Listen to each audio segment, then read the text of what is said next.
What's up guys? In today's video, I'm going to be showing you how to fix a disconnected error on Warp VPN. Let's get to the video. Okay, as you can see now, I'm on my desktop. What I'm going to do now is I'm going to open up Warp VPN. Currently, I have it disconnected. I'm not experiencing any problems. As you can see now, it's telling me it's connected. But if you have if you're having an error that is saying that your Warp VPN it just keeps disconnecting when you try to connect it, what you're gonna want to do is you're gonna want to come down here when you have this little icon open.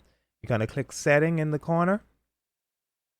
Once you click setting, you're gonna go to preferences. From preferences, you're gonna go over here in the left corner and click connection. Once you click on connections, you're going to go down and you're going to click reset all settings. Then it's going to ask you, are you sure you want to reset Cloudflare Warp VPN? And I'm going to just go ahead and click OK. It's going to restart everything from fresh like you just downloaded it. And as you can see, a new message popped up. You're just going to press next. Then I'm going to click accept. And then from here, it's going to open back up and it's going to say disconnected. And once you click it on, it's going to say connecting, and then bam, you should have no problems anymore. No more disconnecting problems. And there you have it.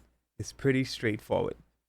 Once again, guys, that was a pretty straightforward video. Just follow those steps and you should be good to go.